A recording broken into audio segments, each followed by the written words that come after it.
maze imisi ndi kwiyumvamo ko kubwiriza abanyakigali amavuta yo kubwiriza abanyakigali nimba ndi kuyarenga nimba ari ibiki ibintu sindi kumva ibyari byo manze ndimo ndenga ya mavuta urimo niyo mpamvu witwaje uru rwandiko rw'inzira ndi umwigisha wabisigiwe ngiye gutangira kwigisha abanyamerika nguranye imituro uzatuma se abazungu batarima ko n'indege ntazayihabwa n'umunyarwanda nzayihabwa n'umuzungu hari umuntu buri giko muhuye aba afite umukozi w'Imana ari kuvuga nabi cyangwa se akabakubita urutonde ukajya ngo ari gukora urutonde abantu cyangwa niwo muhamagaro wabo uswagira ngo abantu bafite umuhamagaro wo kuvuga abakozi kandi agahera ku bakomeye ngo rugajya gikuzimu mwahuriyeyo wagize ngo nturi mu gaco kamwe n'abavuze ngo Yesu ngo ngakoreshwa na Beelzebuli wahise ngo uri kure yabo ngabo wa mufarisayo yipinga Kagame we nanakurya n'amenyo nagushyikiriye ukamupinga mpari turi barangura Waposo Mutabazi ibyo yigisha nago wemeranya nabyo. Who are you?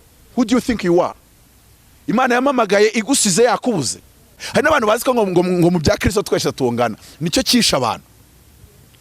ADEPR ndaza kubageraho ndakubitira imifungo. ADEPR itoro ryanyu mwihangana rikoze nka koperative ntago rigira papa umwe donc rigira nyobozi biro rigira team. Erega ntago uzabona Abraham apinga Melkisedeki. None wowe gafifi gafirita upinga Poso Mutabazi gute? Ko ntarapinga gitwaza umpinga nkande. Ugize kuri opposition ugize no kunsitaraho. Nagushyinguye kuri YouTube. No ababyita kumpitira mu mifungo. Reka nongeye ngushimira dukurikiye ku ISEZERANO TV by'agaciro gakomeye cyane kuba ugarutse kubana natwe. Ndagushimira ko wahisemo ISEZERANO TV. Reka nsuhuze inshuti zacu ziri mu bihugu bitandukanye waba uri hano mu Rwanda, mu Burundi, Tanzania, bari muri diaspora, ubwo ni Burayi, Amerika, Canada n'ahandi mwese ndabasuhuje. Umunsi ndi kumwe na Apotre Mutabazi. Apotre Mutabazi. Mumeze mute Apotre? Apotre Mutabazi, mujyanama wa rubanda, public advisor. None se wirwana se ugeze azagwinshingano ndayizo manza kuziha ntacyo bitwaye umujyanama wa rubanda navuga ngo nimboni za rubanda zigira amaso ariko buriya nta muntu utakenera umujyanama ese ko tugira umujyanama wa president twagira imboni ya president no yifitiye amaso nibirorirori cyangwa se amataratara rero n'umujyanama wa rubanda akaba n'inshuti y'urubyiruko. Ariko uyu munsi nje kuvuga ibintu bikomeye abantu bihangane. Ubwuje kuvuga abantu badakunda kumva ibintu bikomeye bajya kuryama. Misengera amatsiko y'ibintu bikomeye bituma abantu batabikunda bajya kuryama. Ikintu cya mbere ngeze ku gitabo cyane cya 41. Igitabo ubwo ni iki? Igitabo cya nandika. Noneho igitabo cya 40 maze iminsi 5 ndi kukigisha ahantu bita muri Shiro Prayer Mountain hari iminsi 40 Mana ya Aburahamu. Umuriri kwako ukabubona mu rusengero. Imana ikagaragara mu izina rya Yesu kwa Bishop Oliver. Ariko umusore umugabo uba muri worship team yatangiye bango Bishop Mama Oliver Professor Ima ntahusha. Sindamubona hanura bikanga gusora. Sindamubona hanura ngo bitasohora. Ntabyo ndabona. Reka. Hano umuntu ndumva bivuga ngo urumva ngo yaramanuri. Cyase nkavuga ngo yambwiye ikintu mu burondozi nomba atari cyo. Reka. None umumama aracanye.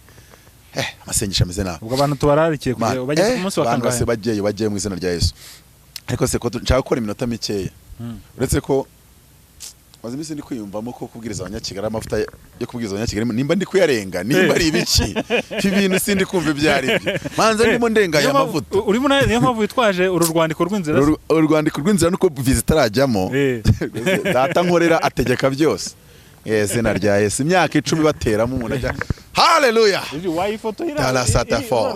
Umva nkubwire. Turashaka ko igihe gito kandi shaka kujya buri hantu hose ngiye yaba ahantu hasekira yaba handi batwika kandi birwa bavuga jadibu shaka kuzajya mfata iminota 10 nkabanza bavuga abakozi b'Imana nemera muri iki gihugu neza. Twagiye. None ikibazo iminota yagiye ngomba kuzajya mfata nk'iminota 5 nkavuga gitwaza. Nkavuga imirimo n'ibitangaza yamukoresheje muri iki gihugu cy'u Rwanda. Narangiza nkavuga umuntu bita Aposo Masasu. Nkamuvuga neza atari bya byo kuvuga umeze nk'ushya ku rurimi ukavuga neza imirimo Imana yamukoresheje. Nkavuga neza umuntu bita Poso Minyoni. Yego. Kuko byamaze kugaragara Petero agiye gupfa yanditse urwandiko rwe rwa kabiri aravuga ngo nahishuye ko ingano ngiye kwinyagwa ariko Imana imwibutsa umurimo yasize adakoze neza. Avuga Paulo neza mu gice cya 3 aravuga ngo kugira neza ku mwami wacu Yesu Kristo nagakiza nkuko mwene data ukundwa Paulo yabivuze mu nzandiko ze zose abwirijwe n'ubwenge yahawe. Yego. vuga amavuta uzikundi umukozi w'Imana. Vuga amavuta Imana yishimwe yankije kanseri, vuga umukozi w'Imana yakoresheje. Nayo byo kuba Yesu yarabikoze turabizi. Ni Kaperinaumu ni Kana yarabikoze. Uzi ibyo yakoze Kapadokiya. None se ubundi banza uvuge abakozi b'Imana neza. Mvuga umukozi w'Imana Bishop Prophete Bosco Harerimana. Guhera ku itariki 8 kugera ku 12. Uzi ibintu bihari hano Kimironko. Hari igiterane aho azaba yahuje amavuta na witwa Prophete Nemasi Katenda. Mugabo w'Imana wagiye akuza stade abazungu. Ibimuga bigahaguruka, abantu batemeraga Imana b'abateiste bakavuga ngo tubonye Imana kwiriho. Yagiye byinshi cyane. Wenda avuga aturuka mu cye gihugu. Nemasi Katenda numva no mu Tanzania. Ariko ntago nakubikuke cyane. Uriyo ngiye maze kumenya ko umuntu afite amavuta sinjya kumenya ngatoroka hacyahari. Kuko umuntu Imana yahaye ibirere by'amahanga, umubona ari muri za ntuza, umuntu ari Burayi ejo ukamubona Amerika ejo ukamubona hehe mu mastade. We yuza amastade. Ariko reka mabwire. Iyo umuntu afite amavuta yuza stade ukamupinga ufite abazimu. Kabisa. Icya kabiri nge nemera ko Apostle Gitwaza ari spiritual father w'iki gihugu cy'u Rwanda. Iyo umuntu nshaka kumenya ko afite abazimu nkumva vuze nabi Apostle Gitwaza sinirwa nshaka ibindi bisobanuro. Oya nuvuga ngo sinirwa nshaka busobanuro ko umuntu yavangiwe cyangwa afite abazimu. Iyo upinga Gitwaza ufite abazimu Mutabazi zamupinge wenda n'ibintu ajya avuga bikagukomeretsa. Uriya muntu w'Imana witonda kuriya koko bamuhora iki? Koko bamuhora iki? Bazasoza rero bafite dina hariya muri Serena Prophete Bosco Prophete Bishop Bosco Wazirafat iri hano Kimironko neza hano kuri MTN. Abantu bazaba hari bicare mu rusengero ariko reka mubwire Prophete Bosco twahuye Bishop Bosco twahuye afite imbago 8 cyangwa se nk'icumi mu rusengero. Uyu munsi ageje 80 wazi gukorera ubwazo zagukubandagaza umuntu arinze agapinga ayo mavuta ko abantu banasaze. Abantu bazapinga amavuta anabakubite basare birukanke ku muhanda. Hari umuntu buri giko muhuye abafite umukozi w'Imana ari kuvuga nabi cyangwa se akabakubita urutonde ukajya ngari gukora urutonde abantu ryango niwo muhamagaro wabo uswajya ngo abantu bafite umuhamagaro kuvuga abakozi w'Imana kandi agahera kubakomeye. Akubita hasi. Ngo nge mbafite amakuru ariko se ayo makuru ko yagira ntayo afite ufite urwego rw'iperereza rushinjwa kuneka abakozi b'Imana. Nuvuga ngo ni satani nabazimu baba bakorana nabo. Abandi ngo bajye kuzimu ngo rugajya gikuzimu mwahuriyeyo. Wagize ngo nuri mu gaco kamwe n'abavuze ngo Yesu ngo ngakoreshwa na Beelzebuli. Wahise nguri kure yabo ngabo wa mufarisayo. Ngo kuba mbivuze ngo urandakarira ungira uteze ntacyo wakora Mutabazi. Ntiwamuhamagaye nta nubwo umuhemba. Ibyo wakigira byose azakora aho azahora azamuka. Kuki mupinga abantu b'Imana? Uretse ko sha yipinga Kagame we nanakurya n'amenyo nagushyikiriye ukamupinga mpari turi barangura we ntago njya kure tuhita twibaranga. Ari cano merutse kujyayo zino zinyine ziri mu murongo wa politiki. None ngiye gusoza ikiganiro nakoze baramwe ngo ko yibasiye position iyo se ko yibasira president yaratowe n'itegeko nshinga bo none nta n'itegeko nshinga ribazi. Nurago nimba umuntu yibasira abo atembererwa n'itegeko nshinga kwibasira ngiye kumwibasira hari itegeko rimpana.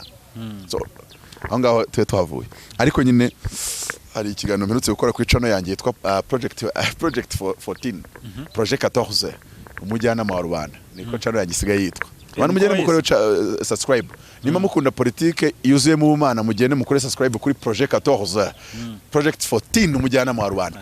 Tujye tuvuga hariya tubivugemo neza. Hari kuna barokore bishyize mu kabox. Get out of the box. Ni ikindi Mutabazi kumva umuntu yamwihaye muri comment nago ndi mugenzi wawe nawe ni mugenzi wawe n'abantu bari hejuru baramwemera ayo mavuta barayemera ubwonko bwe barabwemera. Uraho gusa wowe gafifi gafirita uraho ngaho byaragucanze nta na pariseri ugira muri Kigali nta n'umuntu ukuzi na meya ntakakwemera na gitifu ntagagusobanura. Uraho gusa urapinga amavuta urayapinga nkande. Kwari n'abantu Mana ngo ndasengera abana banje wirwa upinga amavuta y'abakozi b'Imana bazana bagongera muri kaburimbo baguhamagare Faisal cyangwa se baguhamagarire CHK kandi nta na mituweli ufite. Emera abakozi b'Imana. Bibiliya itubwira ngo iki? Bibiliya itubwira muri Matayo 10:41 ngo niwemera umuhanuzi kuko ari umuhanuzi. Niwemera umuhanuzi ko ari umuhanuzi uzahabwa ingororano z'umuhanuzi. Abantu benshi muri gushaka guhamagara abahanuzi mutemera. Hari n'umuntu utavuga ngo sumenye uteka kwemera. Leta yacu ndayikunda kuko umucuruzi yemera imumenyera ko yashyize mu gaciro. Ntago yigirwa ijya kurira ngandaza guhita amenya unyemera. Ariko se ni gute? Aribwiriza nta yaje kuri office yanjye nishyura 500. Mfite abakozi 3 mpemba. Secretary mpemba, mfite brand mpemba, mfite accountant mpemba. Aratimaza aricara neza. Ishashemo tapi ya blue. Ari kugenda muri Range Rover. Ambwira inganda afite. Dusenga Imana afata 100,000 arabimereza ngo nituro. Nanjye ndafata mu kabati nje mfatira indi 100 ndaryongeraho. Abireba ndayamusubiza nti ndabona ufite imodoka inywa cyane genda ugure fuel. Genda ugure karibira njyewe ntabwo uzagaruke twiga ituro turyige nitureza kuryigura itange. Mu izina rya Yesu. Abantu batangire guhagurukana ituro rya 10,000 bajye kureba abantu b'Imana. Umukozi w'Imana yahagurukije ibimuga imbago 80 zuzuye mu rusengero. Wanagurisha pariseri y'Inyamata ukajya kureba umuntu w'Imana akakwinjiza mu birere byo kugira imidugudu n'ama etage. Ariko abantu bameze bate? Ese ubundi turi muri Bibiliya cyangwa muragendera ku bitekerezo by'abanyoko wanyu? Nimba ari Bibiliya uwemera umuhanuzi ni Yesu wabivuze ngo uzemera umuhanuzi nuko ngo Yesu yari yavuze ngo umuntu utazemera amavuta yawe nushaka nuzamusengera. Akamwereke niyo naba ngiye gupfa nta mwuka ngira gusengera umuntu upinga amavuta yanjye. Niyo nabisubsona mu mvugo yawe kidogo ntago ngusengera ntago bikunda. Ntago bikunda. Mwemera abakozi b'Imana. Yesu kuri 42 ubukono yavuze. Yaravuze ngo ubemeye mwabahanuzi mwe. Seramaze kuvuga ko mu mavuta y'abahanuzi se. Yaravuze ngo ubemeye mwabahanuzi mwe abanyemeye. Ngo kandi unyemeye abayemeye Kristo. Ubushobora kuvuga ko wemera Imana utemera Kristo. Cyo gihe uri haji na hajati ntago uri umukristo. Noneho rero protokole y'ijuru Yesu yaravuze ngo ntago Imana ishaka kuyemera atanciyeho atabanje kunyemera. Ngo ntago Imana ishaka kuyemera atabanje kwemera Yesu. Kandi nta nubwo Yesu nshaka kunyemera atemeye abahanuzi. Hoya ntago Imana ishaka kuyemera atemera Sekazuba ari mu bikiza. Uraca ujyahe. None se kutasenze yo kanseri ngishirire. Ariko bigategereza ko uwo muprofeta aza agasenga. Uraho wirwa uvuga Apostle Gitwaza nabi, Apostle Minyoni nabi, Apostle Masasu nabi, ukagerekaho Rugagi nabi, ukagerekaho Bishop Bosco nabi, ukagereka no Bishop Mama Oliver, umumama w'Imana blameless. Nagana Mutabazi blameless. Hari uwitwa Prophet Ernest. Ari gukoreshwa ibitangaza bikomeye cyane. Arahambagara amafaranga live akaza. Yabwiye umuntu byamucanza amuga ati ndaguhamagara 60,000. Hari umuntu wakuvuyeho ugomba kuzigwa. Arangije aramubwira ati kandi nanagwa 59 utazazemera. Kuko Imana imutegetse kugwa 60. Ukwezi kutaruzura yari yamuhaye. Uwo muprofeti utamwemeye ngo urajya kwemera Yesu akuzi. Yesu yashyizeho protokole. Umwemera uzabonyemeye. Kandi nunyemera uzaba wemeye Imana. Yego. Hallelujah. Amen. Ntabwo nshaka gutinda ndagira ngo uze kumbaza ibibazo. Kuko reka nkubwire. Ko wari umbwenguje gutangaza ibintu bikomeye ubwo ngiye nibyo ntegereje ku. Nibyo ngibyo abantu bakwiye kumenya. Nibyo ngibyo n'amahame 5. Hari amahame 5 nicyo gitabo cya 41 ndi kwandika. Kuko icya 40 cyitwa 7 immediate blessings of tithing. Abashumba bari kunkurikira mu ntumire nze nigisha ibyo bintu. 7 immediate blessings of tithing. Abantu harimo ibintu Imana Bibiliya mishuriye bituma abantu batanga cya 10 ntabone umugisha kandi bagitanze. Ikintu cya mbere abantu benshi batanga cya 10 for the wrong reason. Bagitanga bari kugura umugisha. Bagitanga abashaka gufasha abakozi b'Imana ngo babeho ngo niyatunga abapasteri. Never. Aburahamu yagihaye Melkisedeki ariko Melkisedeki yaburaye. Yari umwami w'i Salemu. Yari nuwanga umwami yabaga ibiri mu gihugu cye byose byabaga ari umutungo we. Yego. Ntago Melkisedeki yari akennye. Icya 10 cya mbere cyatanzwe na Kayini na Bel. Uretse ko Kayini yatanze icya 10 nk'icy'abanyakigali. Ndabitinya se. Umwuka wa Kayini uri i Kigali hano ntago mvuze wo kwicana. Umwuka wo gutura nka Kayini uri hano i Kigali katikati. Namane ajya kurebera Isa yajyanye ituro ringana na $80,000. Birangiye Cyongereza yashyira mu madolari byari $80,000. hari uwita avuga ngo nuko yari umuyobozi nari umuntu ukomeye namani yari general umugabo w'ingabo ushatse kuvuga ko muri iki gihugu tudasengera abagenerali ushatse kuvuga ko se tudasengera abantu bakomeye ushatse kuvuga se ko abantu bo muri UN tutabasengera ushatse kuvuga se ko abantu bafite inganda n'inganda billionaires tutabasengera V8 nouveau modèle igura 120 millions mu Kagera abantu bazigenda bose ntitubasengera atinya se ko guhituro ry'ibihumbi 100 uretse ko nshaka gusenga Imana nkayibwira ubu buturo bw'igihumbi cy'idolari na miliyoni ubuturo bw'inyatsi ubunkize kuko n'ubundi ntago bwakugeza ikanani oya hari igihe umuntu aritanga ryo afite ariko hari umuntu utanga ituro ku bw'agasuzuguro reka nkubwire V8 nouveau modèle wagize ngo ya miliyoni 120 ubaze wagize ngo bayogesha ku kinamba nk'icyo wogesha miliyoni modoka yawe cyangwa iyanjye reka bakijyana kuri cya kintu kigira ngo niba ari by'imyuka ngo bishyura 15000 20000 15000 none umuntu agafata ibihumbi 20 cyangwa 15 akayimpa ngo nituro ngende umunamba ariko reka mbabaze tuganire mubona apotre Mutabazi ari umunamba amagambo mvuga mumva ari umunamba uko numvisho waririmbye indirimbo umunamba kari mico ngende mico ntago aposo Mutabazi ari umunamba ntago abakozi b'Imana ndimo mvuga amazina yabo Imana izamuye mu birere by'amavuta abantu biga kuba mu mavuta y'abakozi Imana ndanabwira abakozi Imana b'i Kigali tuganire gatoya uri profete wize kwambara inkweto ejo bundi ukaza kuri mikoro uje kuvuga Mutabazi uramuvuga muri mu rwego rumwe ukaza uje kuvuga Gitwaza ngo gira icyo uvuga ku byo Gitwaza yavuze afite doctora muri theology warasaze bakikubaza ngo gira icyo uvuga kuri apostle Gitwaza turyama hasi amako yazamura uriya turamwemera uriya turamwubana spiritual father uraho ngaho uravuga gusa uravuga ibiki kuzanapfa nabo kapfuta zamutse reka mbabwira abantu mwese nimudasaba imbabazi Imana namwe mumamagare mbasengere ko bari abo nimo wanababona nanjye Gitwaza ndamwandikira kansubiza nkanyuma y'ibyumweru 2 uraho gusa urasame ntabwo ndavuga ibintu bikomeye aba YouTubers bakagutega umutego nawe ukawugwamo boni ni nakazi kabo bari gushaka ama views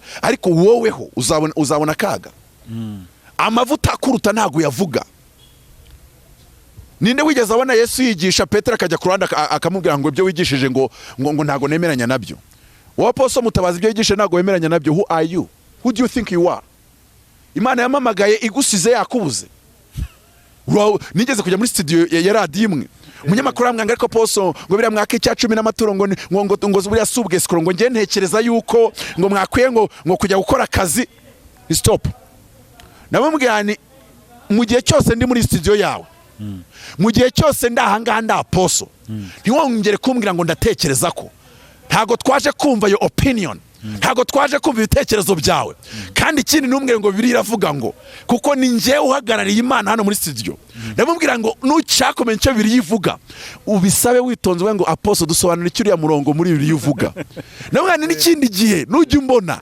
amagambo atumbyemo agasuzuguro nukayongere nawe ubundi byagukoraho nawe ubundi byakugwa nabi umwana aca bugufi ariko hari n'undi deretse kuganira n'aba ngo abapotre n'abapastor basigaye bafite izindi business bakora n'ubundi amaturo ntago bakiyakwiriye uwo nguwo Imana imuhane cyangwa yihane nawe ubwe yihutire kwihana cyangwa Imana imutanga imuhane uwo ninde ni igiki Imana yaduhamagaye ari he ngo musigaye mufite izindi business ugasanga n'umucuruzi Melkisedeki yari umwami w'Isalemu azagenda abanza mwakitura Aburahamu yamuhaye erega abo ngabo nibo nakubwiraga umuntu tugahura ngaposo ngo hari ibintu ngo ajya bugisha ntemera nkamubaza wowe urinde ngurumva ngo mba muri korari ngo muri ADEPR ngo kandi ng'Imana ishoboshe njya mbwiriza none Imana agiye kumamagara ngira poso igusize muri korari yasaze nkahita mwana icece abazimu bahita bamusohoka mubireba nkahita mwana n'ikindi gihe ntukangereranye nawe hari n'abantu bazi ko ngo mu bya Kristo twese tungana nicyo kisha abantu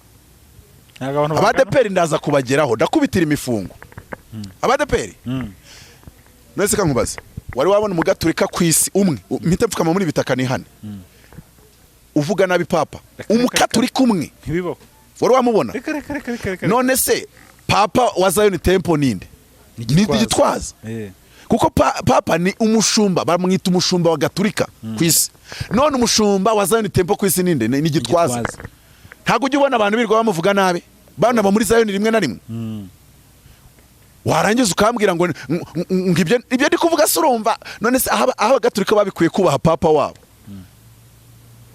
narangiza mukigira ibitangaza ahubwo bazabana barusha umugisha muri Kigali bibacange kuko iyo bigeze ku mahame yo kubaha abakozi b'Imana bagaturika barusha abarokore cyane. wari wabona uvuga karidinali nabi Na padiri ntago musenyeri yagiye gusengera gutanga wenda isakramento ryo gusiga ko arwaye akaza mu rugo rw'umuntu abagaturika bose muri iyo quartier baraza bakaruzenguruka n'amashapuri bunamye bagenda badakandagira ngo agenda ubona yomboka kuko musenyeri ari muri urwo rugo. Nuwo uratinyuka Apotre Mutabazi, who do you think you are? Waranyuzwa banga abana bawe ngweke none ADEPR bazana bagongera hariya ku muri kaburimbo. ADEPR babahora iki? ADEPR papa wabo ninde? Ni nyobozi. Nizayi na timuye. Nese wari wabona hari nyobozi bemera umbwira wari wabona hari bemera reka buri giyeho yose nzahura torero reka da barakubita mbese bo wagira ngo umuzimu no wa dayimoni bo kurwanya biro nyobozi wagira ngo babamo. Uwo wakiye kuri kamera wese ntayikubita hasi kandi ari haturuka. None se ubwo ngubwo bitandukana. None se itoro ryanyu mwihangana rikoze nka koperative ntago rigira papa umwe ndongo rigira nyobozi biro rigira timu. None wananiwe kuba ibaze umuntu yacikirije amashuri yageze deuxième biramucanga izegeye kuyobora hari yavuye Beneri warangiza ngo ntumwemera abo ni abazimu amashuri yakunaniwe yarangije Imana imugira icyizere agiye hariya urangije wowe ngo ntago umwemera. None se ubundi ibyo ngibyo bitaniye no kutemera Kristo oya ngo ngiye ntago bari abari ambemera ngo ngiye niyemerera Kristo. Yesu yasize aciye ibiteka aravuga ngo sinshaka umuntu unyemera direct nabanze yemera biro nyobozi. Uyemera ni ngiye wazaba yemeye uwemera gitwaza ni ngiye wazaba yemeye nimba asengera muri Zion uwemera muri restoration uwemera masasu ni ngiye wazaba yemeye. Iyi protocole abanyakigali ubona bayisobanukirwa. Ndavuga iki ngiki Namani akana k'agakobwa karamubwira ngo mu gihugu cy'iwacu hariyo umugabo. Ni nkuko umuntu agwamagara ko ngo hari umuntu wambwiye ngo ufite imbaraga z'Imana n'amafuta y'Imana. Nakubonye kuri YouTube numvisha ubuhamya bwawe. Ariko sinzi nimba icyo cyumvikanye kira cya giterane. Umuntu uzakiburamo karande zimwicariye ntazamfane. Gifite teme ivuga ngo guhirika ubwami bwa Satani. Muze muhirika ubwami bwa Satani. Bazakorera dina hariya kuri nuza kuri hariya kuri reka ndebe neza. Cya Bosco. Nge niyemeje gushyikira amafuta abakozi b'Imana. Hariya kuri Serena nimero wahamagara ni 0788 36 33 nanjye niyo nahamagaye. Nge nubwo bari bakize mu bavuga ngo nge nabonye afishe numvisha amavuta yiriho. Ndavuga ndayihamagara barambwira bati kwinjira kubera dine nyine uzatanga ubufaranga numva ni bukeye. Numva n'ubufaranga wicaza Mariyoti muri abantu babiri nubundi ntibubahaze. Nanjye ndavuga ni ikintu ngiye ko nanjye gushyikira aya mavuta. Reka gisubiremo ni 07823634 ukabahamagara ukabwira nanjye ndashaka kuzaza. Nuwango uwo profete Nema Sikatenda na Bosco bazahura umuntu umwe ku wundi face to face. Hari imbaraga ziri mu gufesinga umuhanuzi. Abazajya muri hariya muri dine. Ni dine yo kurya ku meza y'abami kandi warangiza ugahanurirwa n'amavuta hanurira abami. Icyo gihe nta shitani yabacika kuko biriya nikivuga yaravuze ngo mbasigiye imfunguzo ntago Yesu yazijyanye. Arangije abango babiri muri mwebwe mu bonsigiye imfunguzo niba huza umutima wo kugira icyo basaba mu isi data wo mwijuru azagikora. When they touch and agree, iyo bahuje umutima, iyo bahuje amavuta bakemeranya kugira ngo basengere ubuzima bwawe, nta demoni bacika, nta bumuga bwabacika, nta karande yabacika. Mu izina rya Yesu abantu muze mwihuze n'ibirere bibajyana ku rwego mpuzamahanga. Njya kuzamuka nabibye inkweto ze ntariyane kuri Aposo Tumwine. Nambara amasogisi. Ntega moto nambaye amasogisi. Abantu banyita umusazi. Abanyitaga umusazi uyu munsi turahura bagatinya no kunsuhuza. Kubera ko ndi mu yandi mavuta ndi mu rundi rwego. Yari ibyumba babikuba cyari mu giterane cy'uwitwa Karimba Ministry. Mugabo w'Imana ukomeye. Muherwe ukorera Imana mu buryo budasanzwe. None nkuru kandi nawe ngo harabajyaga bavuga amafaranga yavana ngo nimba ari kuzimu. Ariko nimba hari abantu bazabazwa ibintu kubera gusuzugura amavuta y'abakozi b'Imana. Uziko nta muntu urabona ukabona nta muntu yemera numwe.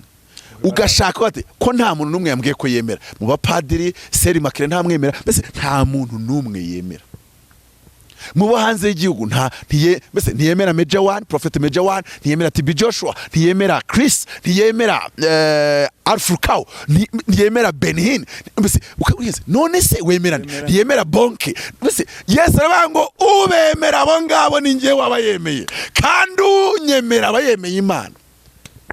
Uziko abantu bageze muri atheism batabizi, abantu bageze mu bintu batazi.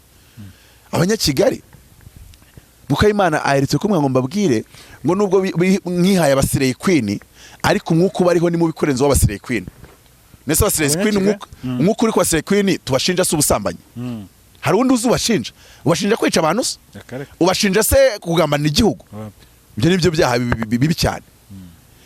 Reka nkubwire mu Befeso avuga ngo kirega abantu bigize abantu binyoza muri Bibiliya ngo bashaka gukosora Mutabazi. Ntago Mutabazi ari ku rwego rwawe mu bijyanye.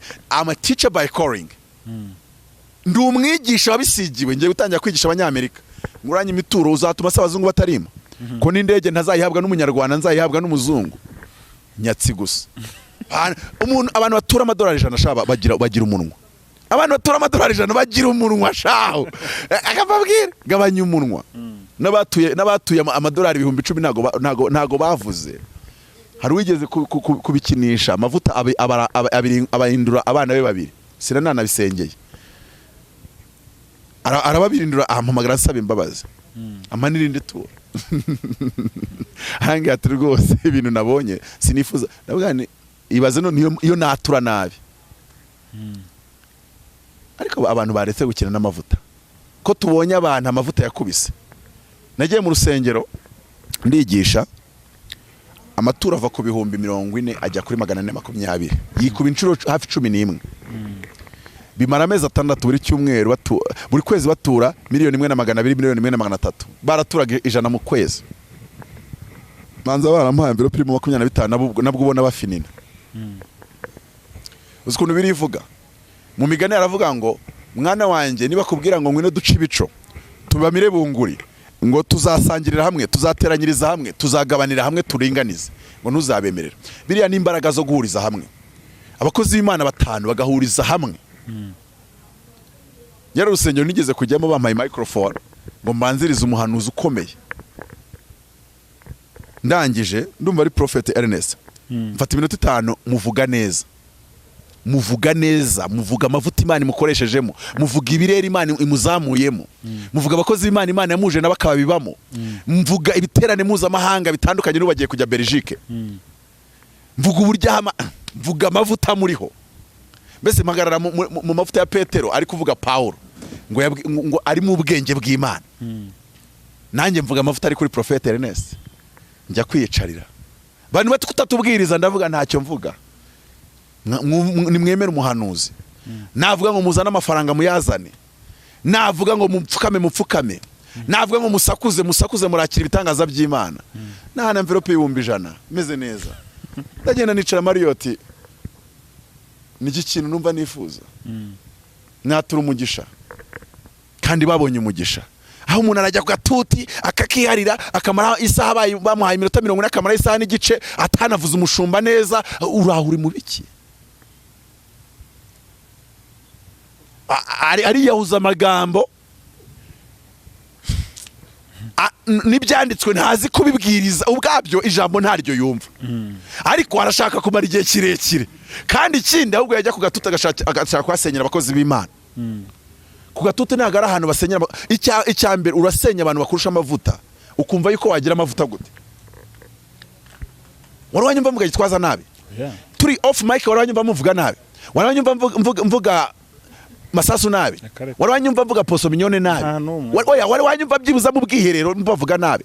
Muri gobyore ahantu hatagaragara gute uvuga utamavuta kuruta imbaraga. Arabavuze rero ngo twese turareshya. Bibiri katuvuga ega nta Bibiliya muzi mujye mwihangana poso Mutabazi abigisha. Bibiliya avuga ngo ukomeye ahesha umugisha woroheje. Nimba twese tureshya n'induhesha abandi umugisha. We tuganire.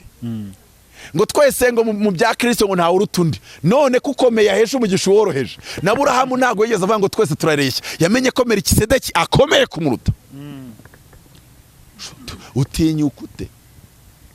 Abaprofete benshi b'i Kigali benshi wakira uzagira utinyuka umubaze ngo wari wafate ibihumbi 100 byonyine 100 nsibe miliyoni ukajya kubiha umuprofete ukurusha amavuta ngakuzamure mu birere by'amavuta ntawabitanga. None se nimba atarayaguha wowe kandi ari wo muha gatuti kamuza n'abadiaspora bakamuha ituro ubwo ngubwo yajya kuyaha Apotre Mutabazi nge ntawe yampaye ariko nayabahaye abandi bantu mwaravangiwe gusa ni mu gisoma Bibiliya ni mu kigendera amahame y'ubwami muri aho muri mu matiku murirwa muhanganye n'umupfumu ntazi wibunaka sinzi ibintu murimo ngo muri gutwika ngo murimo murashaka views ngo murimo murashaka kugaragara se kubiki ni umuriro wamanuye ugatwika amakote ye akaza aryamye hasi avuga ati nemeye Imana ikurimo mumureka ajye akora ibye namwe mukora ibyanyu Imana nibaha imbaraga zo kumutwikisha umuriro muzawumanure mu izina ryane mu izina rye. Eliya hari abantu atigeze abwiriza baraje ari 50 baramubwira ngo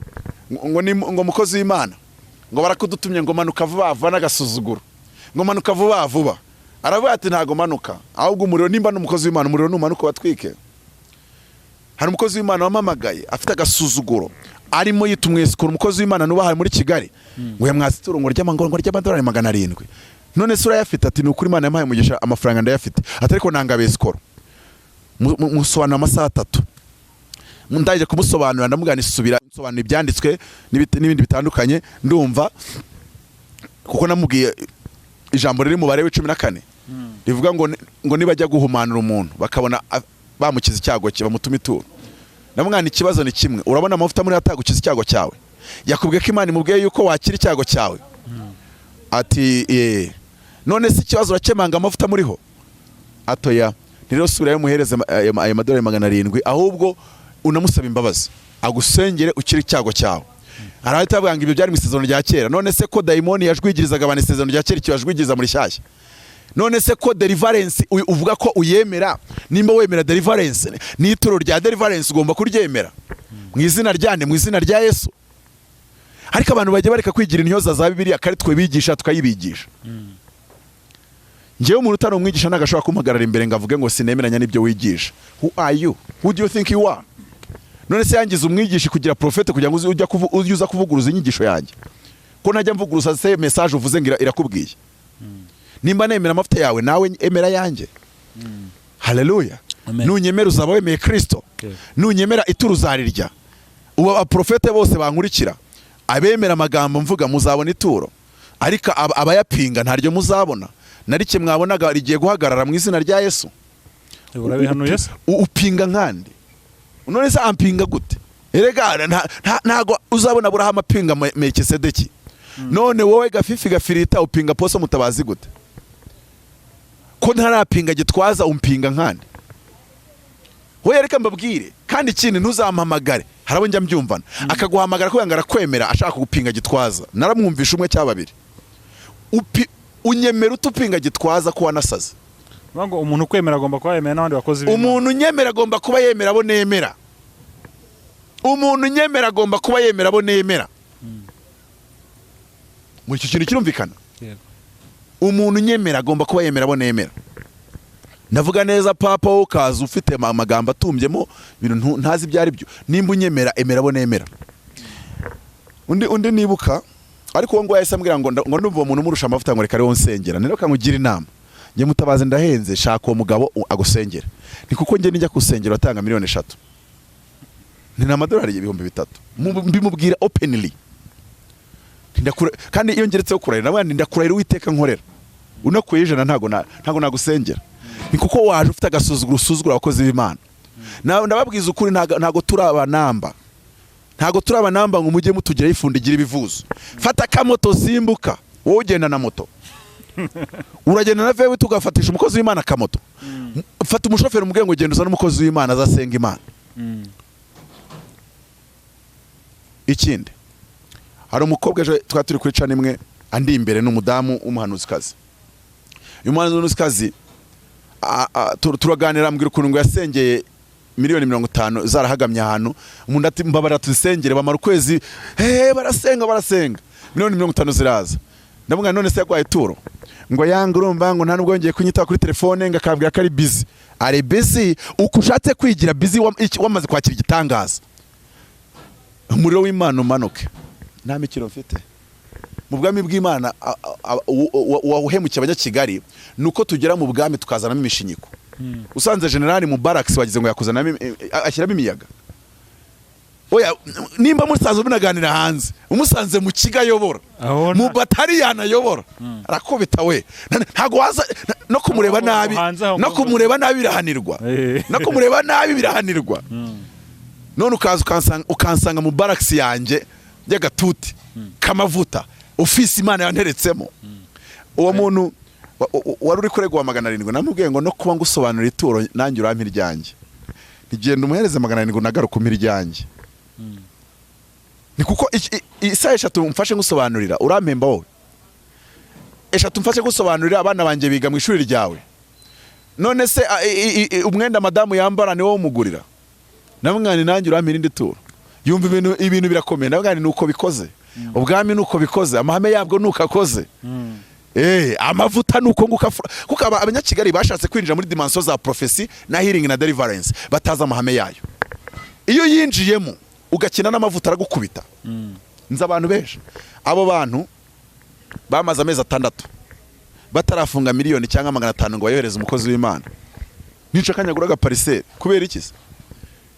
Ayo mezi 3 ashize amavuta itakubita ryaturo ritsubira ku 25.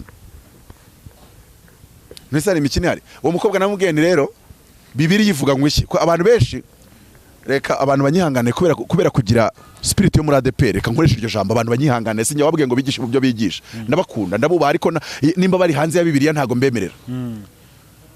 Bibiliya yavuga ngo nimujya ku rugamba mugatahukana iminyago izo 50 urumva atari bazibohoje urumva atari umunyago cyane urumva atari umunyago tubyemeranye urumva atari umunyago ukomeye cyane aho.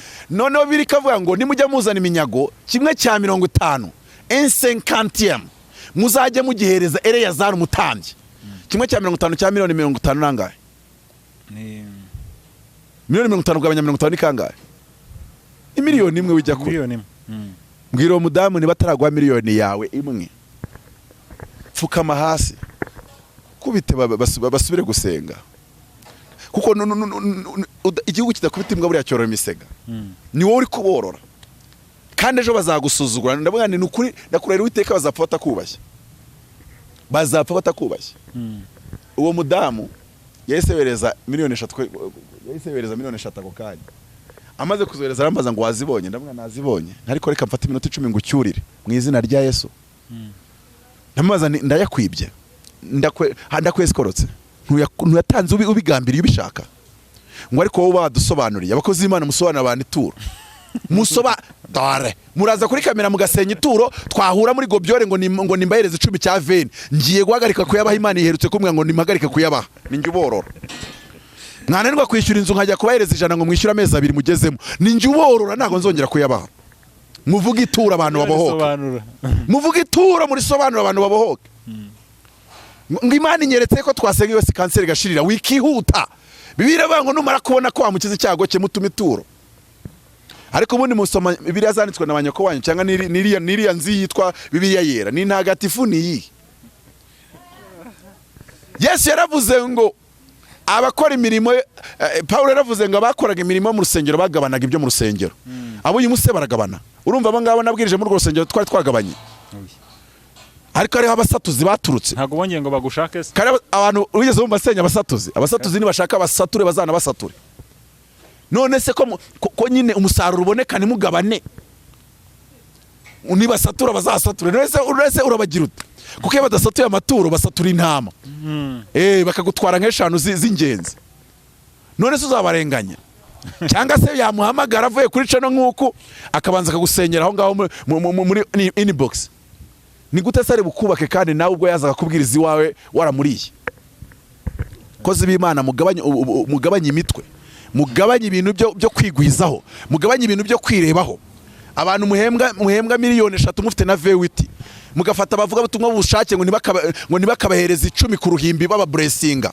Abana babo muzi ko biga bate abana babo barya bate bishyura inzu bate. Ubwo ni ubugome mugabanye ubugome imana mukorera ni imwe ngo yango nibakore ngo batahe wowe se wakoze kuri umuvugizi ugataha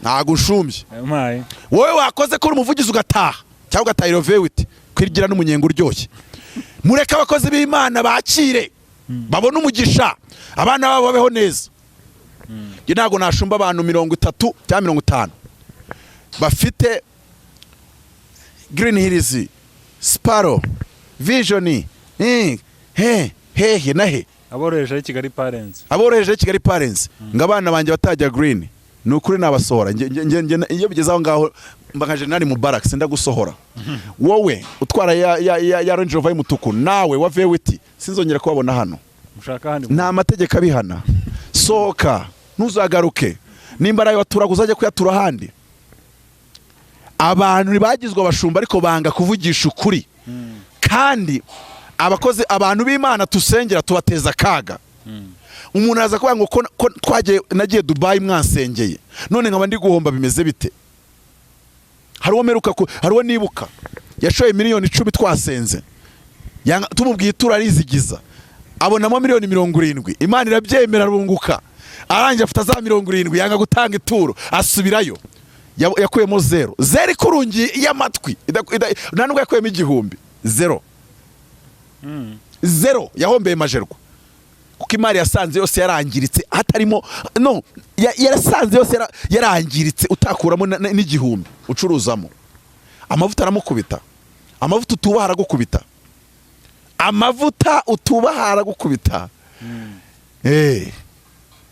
ibyo rero tuyanga ibyo urabikora nka kwihorera mwasuzwe abakozi b'Imana Imana irabihorera ariko nimugabanye mugarukiraho nimba mutemera amavuta yabo mwibahamagara ariko nimba wemeye amavuta yabo bahamagare ubaha ituro ntago ari abanamba wibaha 15 keretse nimba ari ufite ariko ndabizi kabesha tariko biba bimeze yego namani byagenze gute nashaka gusoza ariko utegura ibibazo uri bombaze nushaka rwose umbaze uko ushaka ndabikwemereye umbaze byo niki upfa kutambwira ngo biri ravuga gutya ntacyo wombwira biri yivuga ninge mwigisha wowe uri umujournalist nyina naza kubwira ko journalism ikorwa naza kubwira ko journalism ikorwa nuko ngo namani araza ageze muri Israel ajya ku mwami waho yaramutinyaga arangije amubwira ati bambwiye ko mwanyize ibibembe undi atari kurashaka kutwiyenzaho koko ninde ko twakize ibibembe ati rwose umwami arambarara hasi Elisa bimenye atumaho Elisa bimenye ate Elisa yari umuntu umenya amakuru y'iyo ngiyo mwani magambo yari umuntu ugendayo cyangwa se uvugana n'abantu bajyayo amavuta hanurira abami amavuta hanurira muri Paris ayo niyo mavuta nababwiye azaba ari hariya kuri Serena kuri Dine ne masikatenda yahuje amavuta na Prophet Bosco Zerafati muzahagere ufite inganda ufite mbese abantu ba class muzaze hariya kuri Dine muze guhamagara nimero nabahaye mu izina rya Yesu mumureke gusuzugura amavuta hari ibintu bikomeye akoze mu isi yose nzima yego haleluya kandi abantu bumva amagambo ndi kubwiriza bashaka konza kuyabwiriza muri Amerika mu mpamagare abiburayi mwihangano namamagaye ukanohereza visa ukanohereza ibyo wakoreza byose sinaza ushaka Amerika gusa ntago Imana iri kunyemera kujya i Burayi ni muri Amerika na Amerika nkurikiyeho Canada wenda Canada naborohera nabihanganira ariko nese urantumira muri Aziya Imana yantumyeyo uramamagara Imana nimbwira i Burayi nzaza abo muri France mwihangane aba Belgique mwihangane abo mu Bwongereza mwihangane abo mu Budage abo mu Busuwisi mwihangane Imana ni mafeveri yo kuza nzaza kubera ikiza ngikana nubwo nava mu Rwanda navuganye n'inzego z'ubuyobozi ntukuza nkabereka ko mfite visa igenda ngende bambwiye ngo ntugende nkaguma mu gihugu no nuba amavuta y'abakozi b'Imana nkubaha ijwi ry'Imana nkubaha n'ubuyobozi bw'igihugu hari igihugu bari bohereje ticket reka nyivuge n'u Burundi ngomba kujya bakame amadolari 2,000 nkakoresha conference seminar ya entrepreneurship nganije inzego zirambwira ngo Apostle Mutabazi ntiyemere kujya i Burundi ndabireka nabaye ikiza tujye dukora ariko nitubusanye n'ubuyobozi bw'igihugu ntago itorera ari leta mu yindi ntago ari leta ufata ukajya oye aho ngaho reka masimbuke ubwo tuzahura avuga nabi Kagame tuzayibarangura umutwe hasi n'induri hasi n'induri hejuru ubwo mwihangana aho ngaho reka nigarukira namani yari umuntu ukominika direkite ibwami. Niyo mpamvu yabwiye wa mushune mu kazi ngo nkumenyekanisha n'abakomeye. Yere guhita yandika akandiko akakandikira umwami, akamubwira ati uyu mudamu icyo ashaka cyose mukimuhe, icyo cyose ashaka kwinjira mujye mureka yinjire. Hari abantu batazi ko dufite uburenganzira bwo kubinjiza ahantu disi. Hari umuntu bakize ku gatebe kubera yasuzguye amavuta yacu. Nari kumwe n'umuprofeti umwe asuzugura amavuta yacu, turamubwira ngo kuva nayasuzguye ntibirarenze iminsi 3, iminsi 2 bamusiye ku gatebe. Nyuma y'ukwezi araduhamagara atwicaza ahantu, turamubwira ati ubu wakongera ugasuzugura amavuta turiho? Oya, ubu wakongera ukayasuzugura, twagusubizayo twakugumisha kuri iyo ntebe na Madrid twakujyanayo ukaba ugiye kwitekereza. Ayo ni amavuta. Turamubwira ati ni ukuri twakujyanayo. Abonye ibintu ishyamba atari ryero arapfukama turasenga.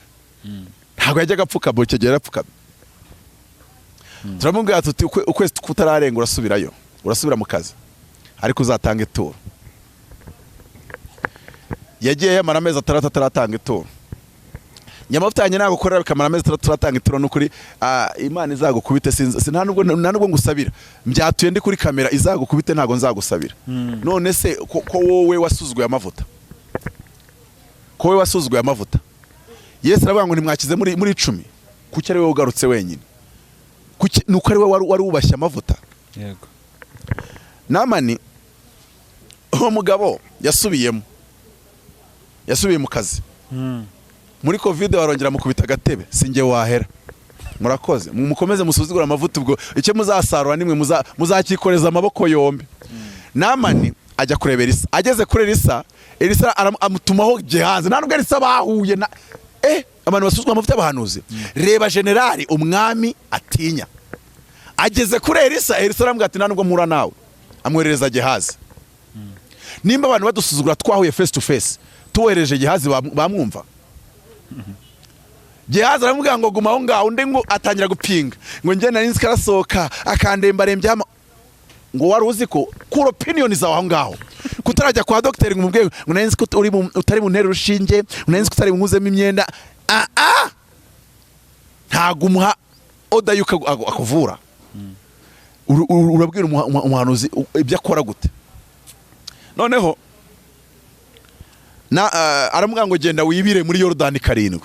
Ngo Yorodani yari yahindutse ibiziba icyo gihe. Hagati genda umire biriya biziba, umanuka usomaho gakeya inshuro 7. Kuko yari yabonye atangiye gupinga amavuta ye.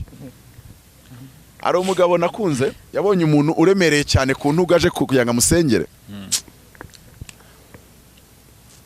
Umugabo yitinza kuri hotel ahantu twari turi kumwe, batari kagiye kugenda kandi umunyacyubahiro ati mubwira abantegereje, kandi ubwo turi kwigana ibintu bisanzwe. Arangije iterano ryatangije, arangije arahaguruka ati ngiye kugenda muhesha umugisha, ati kuko nanga turi gusangira no kuri hotel turerekwa. Arangije ati nanga ndi kumva yuko indwara imuri mirakira. Ahageze abanza ajya mu iteraniro ahanurira nk'abantu 10, kandi ubwo wao ndera kwati rwose ndagiye. Arabanza avuga ati banza wemera amavuta kwanza. Arabanza ahanurira nk'abantu 10 baho ngaho bagataro. Arangira aramuhamagara ati ngwino hano, kandi ibyo yari yabonye kiri kuri hotel sha. Aramubwira ati ngwino hano, ati simbuka 3, ati tera intambwe 3, ati zenguruka 4. Arangira atubwira ati bira ntago umwuka yarabimbwiye, narindi kugira ngo abanze yemera amavuta, avanemo ibintu by'inaringe. Buriya rero na Elisa yarabwiye ati genda wibire 7 yagira ngo abanze abone ibintu byo kuza gukanga umwami wa Isirayeli bidakora ku mavuta ya Elisa. Ariko ndi kuvuga ururimi abantu bari kumva, ariko wansuzugura ute ko bitavamo? Oya reka ntago wasuzugura ngo bivemo. Mperutse kubwira umunyamakuru ariko mbwira ati diaspora ntirakomerera nabi, ngo nani mvuze Faustin twagira mu ngunga anangarazinduka akomereye nabi. Musaza se ndamutinya miki? Ntago nagira imbaraga zo gutinya leta ngo ntinye Imana yamamagaye, ngo ntinye n'umugore wanjye ngo ngere ko nizo gutinya twagira mu ngunga. Ni nazo mfite, nizo mbaraga zo kumutinya nazo mfite. Ntaga ndusha umunwa, yandusha imva ariko ntandusha umunwa. Twakibarangora twakibarangura kuri YouTube tukasira ibanga. Reka. Iyo umuntu akubonye ibituga kurasa ingerekero.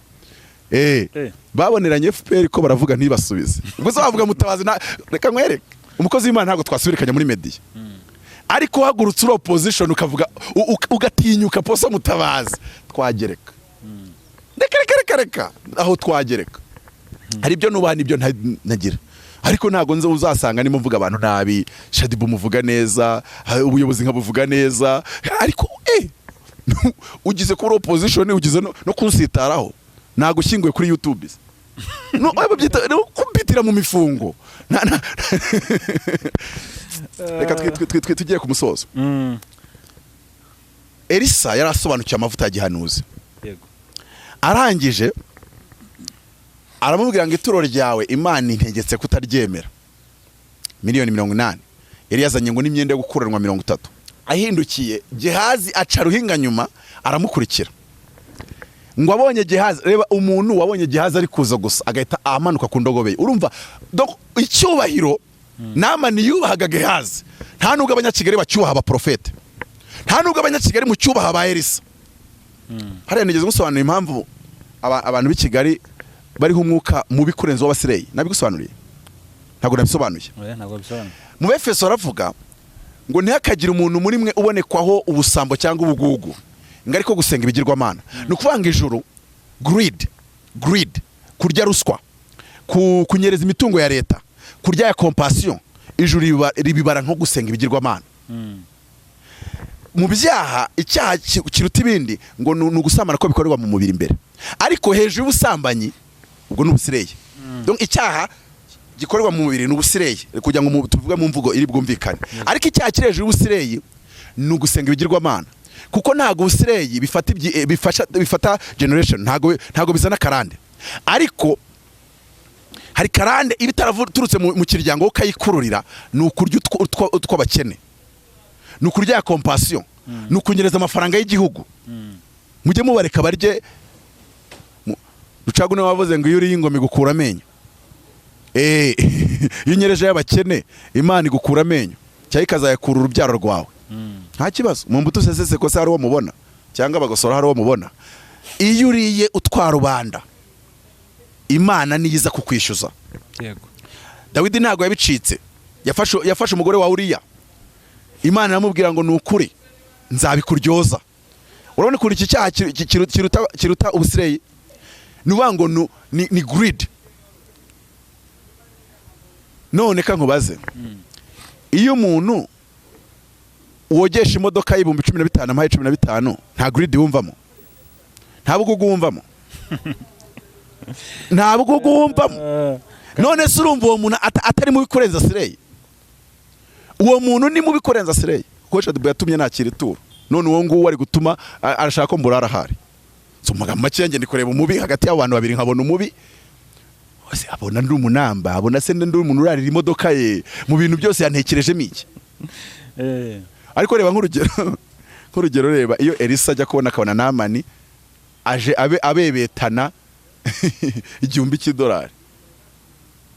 Nubwo wenda atayemeye. Ariko iki ngiki njye gusorezaho.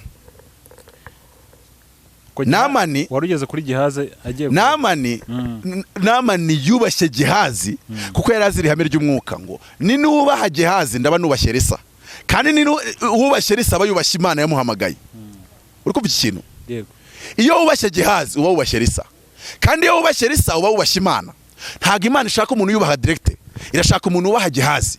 Yarinza kubaha Gehazi akaba yubashye Elisa, yarinza kubaha Elisa akaba yubashye Imana. Yego. Ntago ishaka direct ngo nigererayo. Abantu muri kwiga kuvuga mu ndimi muvuga ngo mwigererayo ayo magambo muyakurayo. Mwende batabutse ngo urese yigerereyo. Ariko iryo nivuga butumwa ryo mu kibura mwaka. Mugabanye mujye hasi. Ikindi ntihazagira umuntu babeshya ngo turi kwicisha bugufi. Umukene niyicisha bugufi asanzwe aciye bugufi, ntihazagira umuntu babeshya. Oye nese waryama hasi umuntu ngo ngaho uca bugufi uryamye hasi wabikora. Kiretse uviringise. Abakene kiretse nimo muviringita mu gisuzuguriro. Nta mukene uca bugufi ubaho. Haca bugufi abantu babakire. Kuko haca bugufi umuntu usanzwe ari hejuru akicisha bugufi. Yego. Mana arishimwe. Amen. Noneho rero ntago Namani nigeze amubaza ko yaraje amubwira ngo databuja abana b'abahanuzi bamuhingutseho. Uziko atanamubwiye ngo Imana yamubwiye, yaravuze ngo databuja abana b'abahanuzi bamuhingutseho. Kugira ngo abantu babisobanukirwe, Elisa niwe wambikaga abana b'abahanuzi, niwe wabagaburiraga, inzu zabo niwe wazimenyaga. Urumva Elisa ari umukene, kandi abana b'abahanuzi basanga barenze 100. Ngo Bade yagiye abika 50 ngo wasanga hari umusozi wa Shiro cyangwa se undi musozi uriho abana b'abahanuzi 300 cyangwa 400, kandi bose barya kuri konti ya Elisa. Yabaga ari umukene. Bose bambara kuri konti ya Elisa. Yabaga ari umukene. Yari umuherwe. Umukozi w'Imana aragura Range Rover, abantu bakavuza induru bakavuvuzera. Profete Ernest nicyo mukundira, yaguze TXL nouveau modèle cash. Akagera aravuga ati abazimu mbashyingure. Warangiza ugashaka gusuzugura amavuta ye. Gusa urumva byaguhira. Ntago wasuzugura amavuta ye Elisa ngo biguhire. Ko naye gihaze reka nkubwire Evo, n'amavuta ya gihaze yasuzuguye aragukubita. Hanswe Elisa. Yego. Noneho Elisa aramubwiye gihaze aramubwira, reka tubare ko yari yabimubwiye ko nubwo yari yabeshye, ariko nama niwe yabaraga ko Elisa yabimutumye. Dushyiremo if condition.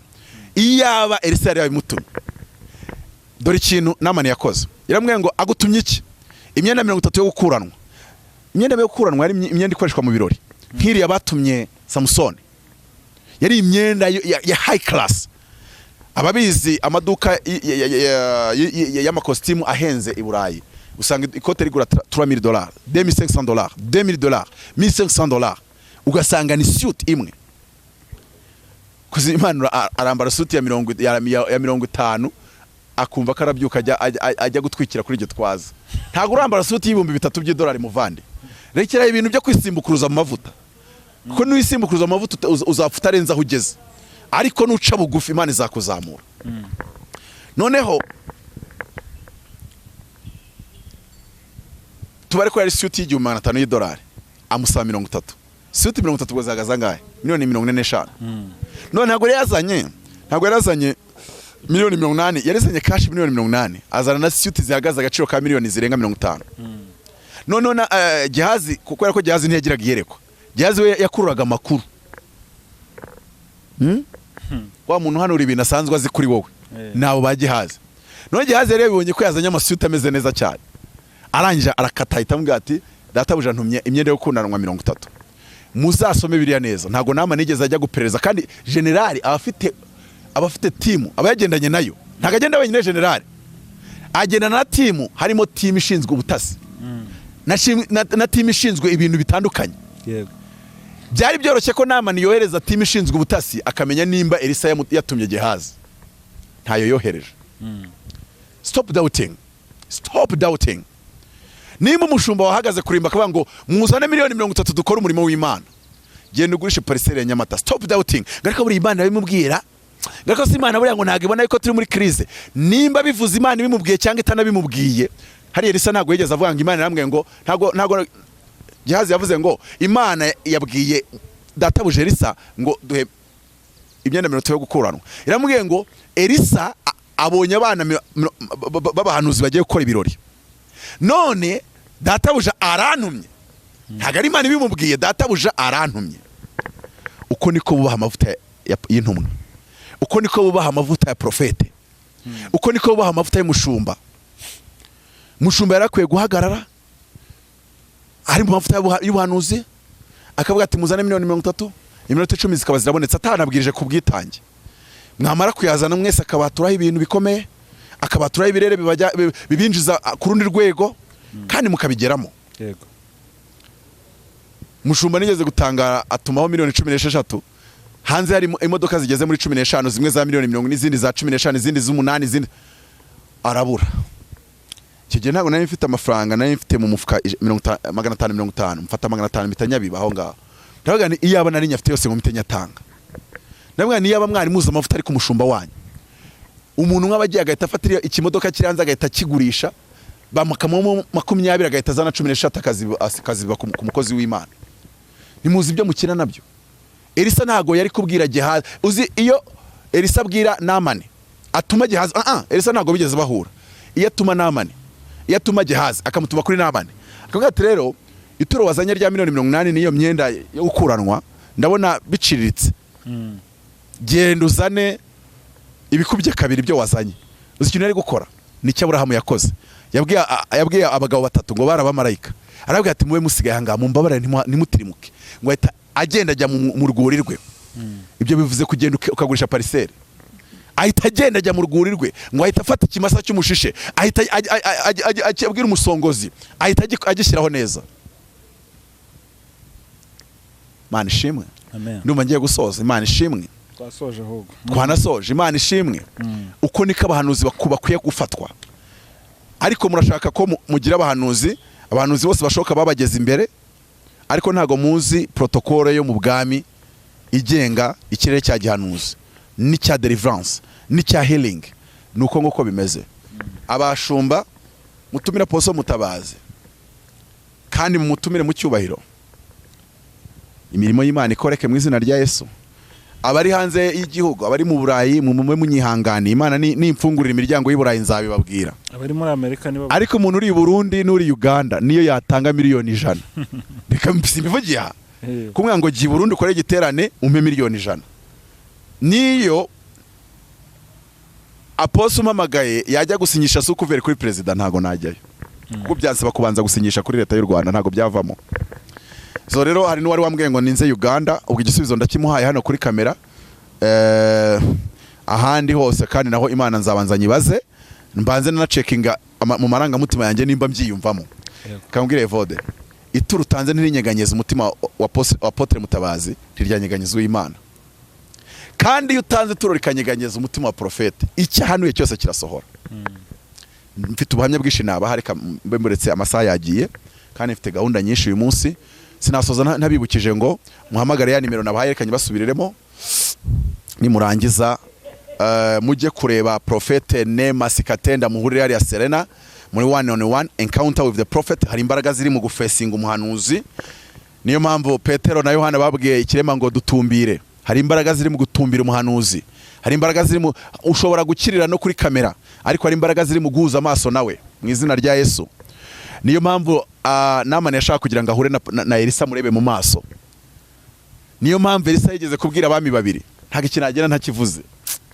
Abami babiri bahingutse kuri Elisa. Elisa yarasobanukiye amavuta ya gihanuzi, kuko nawe yari yarabonye bimuvunnye akoreye Eliya imyaka myinshi. Arangije kugira ngo asigarane umwitero wa Eliya, byasabye yuko akanura muri serwakira ibitaka bimujya mu maso.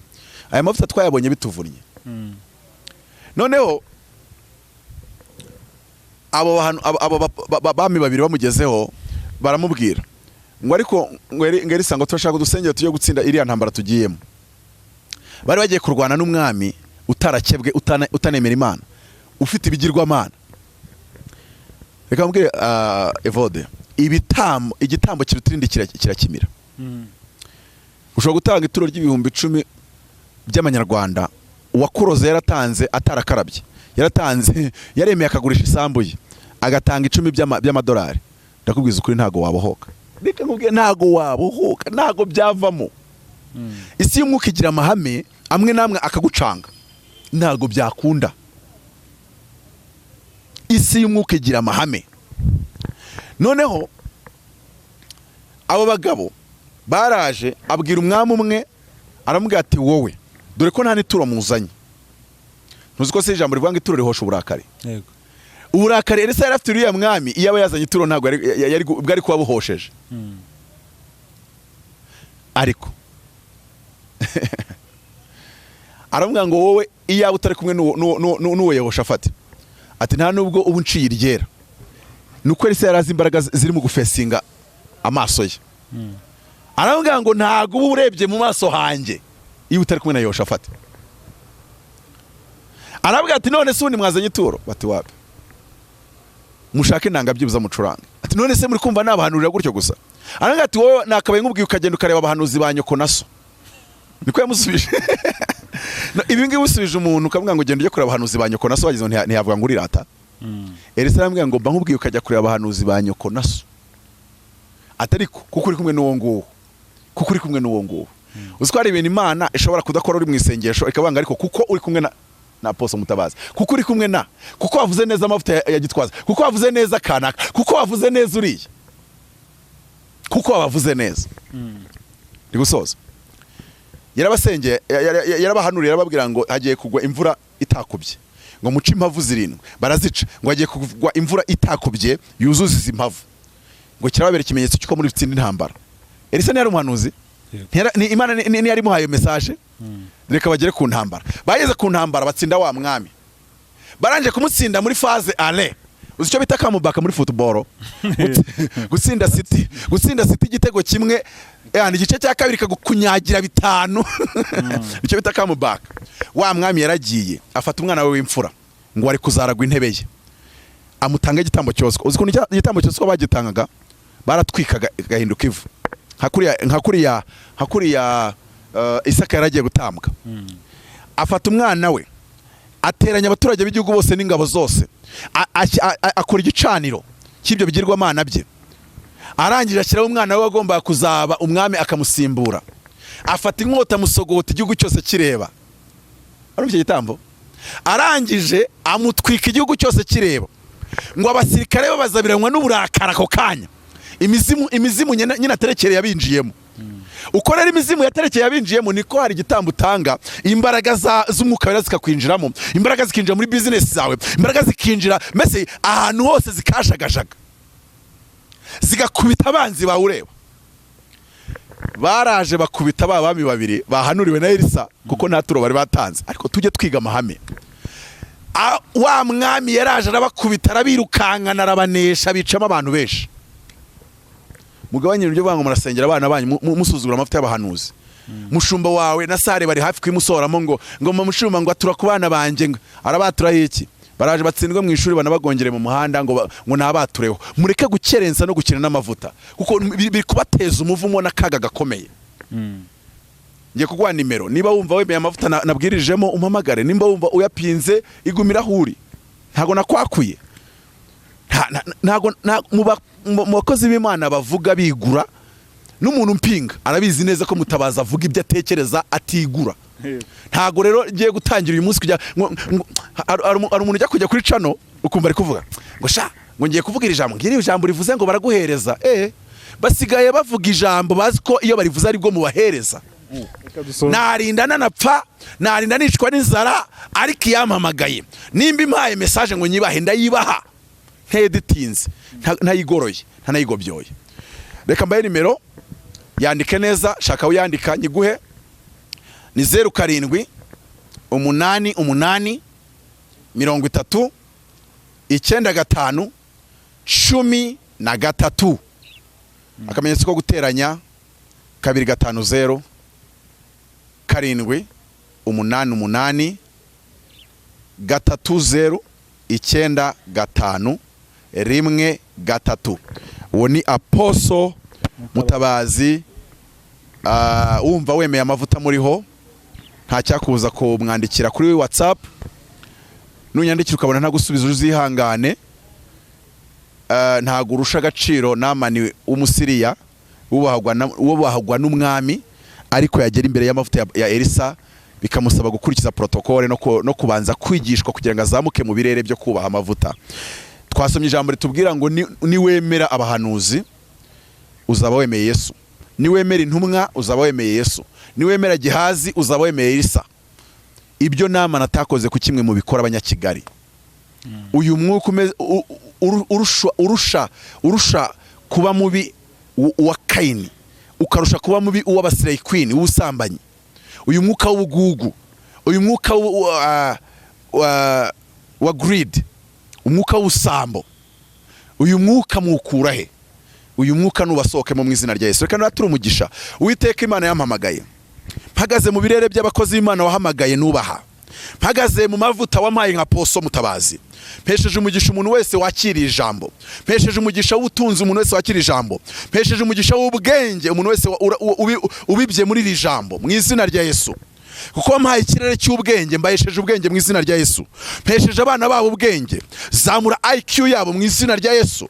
Ubagira abayobozi badasanzwe, ubahe igikundiro kidasanzwe katika jina la Yesu Kristo. Uko wagenzereje Yobu ukamushyiraho uruhavu, ijambo ry'Imana rirambwira muri Bibiliya y'Icyongereza ngo you put a hedge of fire around his possession, his kids and around him. Reka ubazengurutse uruzitiro rw'umuriro, abadayimoni bababure mu izina rya Yesu. Ababarwanyaga batsindwe kubw'icyubahiro cy'Imana. Mbazamuye muri promotion mu kazi mu izina rya Yesu. Mbatuyeho amavuta yo kwakira, mbafiteho ibirere byo kuzamuka inshuro 7, mbatuyeho ibirere byo kuzamuka esikariye 7 kubw'icyubahiro cy'Imana. Bazahamagara bashima Imana, bazahamagara bashima, bazahamagara bavuga ngo twizere muri ayo mavuta aradukorera kubw'icyubahiro cy'Imana. Bamwe bakira uko bahuye natwe twabasengera physically, abandi bagakira uko duhuye mu buryo bwa online WhatsApp call tugasenga bakabohoka, kandi abandi babohoka kubakira ijambo bakaryizereramo. Namani ntago yegeza ahura na Elisa, nta nubwo yegeza amubona arungurukira mu idirishya online wifi, no, ahubwo yamutumyeho Gehazi. Iyi YouTube ni Gehazi ngutumyeho. Iri jambo wakiriye ryizerere muri sengere, muri ahita wakira ibitangaza by'Imana mu izina rya Yesu. Akira ko kw'Imana, akira kuzamurwa n'Imana, akira ubwenge Imana itanze. Kandi narabivuze mbisubiyemo 2024 na 2025, reka nawe uzinjire muri iyo wave yo gukira kw'abarokore, yo kuzamurwa kw'abarokore, yo kwemerwa kw'abakozi b'Imana. Nawe byakire mu izina rya Yesu. Amen, amen.